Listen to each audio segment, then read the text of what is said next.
Hey guys, and welcome to another episode in a series where I break down the trucks in the game Snowrunner and talk about what I like about them, what I dislike about them, and what I think they do well at or struggle at.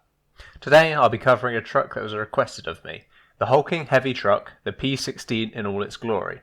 As usual, please remember that this video is mostly just my opinions. I'm saying this is strictly 100% true. Okay, let's begin.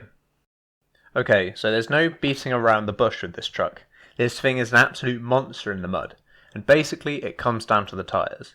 For a start, whilst the game says that they're off-road tyres, really they're mud tyres with an average road grip value. Secondly, they're massive. At 57 inches in diameter, they are some of the biggest in the game. And finally, they are dualies. As far as I'm aware, this truck is the only one in the game with dually mud tyres, and the performance from it shows. However, whilst the mud performance of this truck is good, the lack of all-wheel drive really shows when you try and take the P16 up slopes, where it struggles slightly. However, it will still mostly do anything you need it to do. In terms of engines, this vehicle doesn't have access to the largest of the American engines. Instead, it has access to the old heavy American engines. These are good, and by far enough to propel this truck forward. In order, these engines have 175,000, 190,000, and 210,000 torque respectively. Interestingly, these are the same engines as featured in the Derry Longhorn 3194. It's amazing the difference a good vehicle layout can make. These engines, combined with the advanced special gearbox, produces some serious power, but don't expect this vehicle to be beating any land speed records.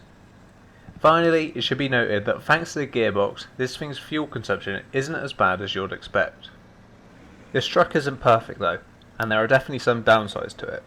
For a start, those rear dualies seriously increase the width, which means that just because you go through the cab, that doesn't mean that the rear will fit. This limits this truck's usefulness outside of designated mud paths. Another gripe of mine is the limited add-ons and trailers the P16 can take. All it can take is a high saddle, and it can't even fit a heavy-duty low-boy semi-trailer to that. And whilst it has access to the full range of trailers as a normal truck, it still stings in my opinion, and makes this truck a lot less useful than it should be. Finally, the high cost seems intimidating, but you get one for free, so it's not a big issue.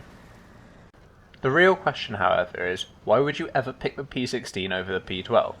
They have the same engines, the same gearbox, similar enough tyres and ride height, except the P16 can take a large crane, spare tyres, fuel and maintenance add-ons, has all-wheel drive, 50 litres extra fuel capacity, and in my opinion looks better. And all this for 15 grand cheaper. Honestly, to me this seems like a no-brainer, but I'll admit my experience with a P12 is limited, so maybe I've completely missed the point. Well anyway, I hope you enjoyed this episode and this helped you make some choices. As usual, more content soon hopefully. Oh, and in case you missed my announcement, I've made a new channel for my speedruns, so if you're interested in them, please check that out.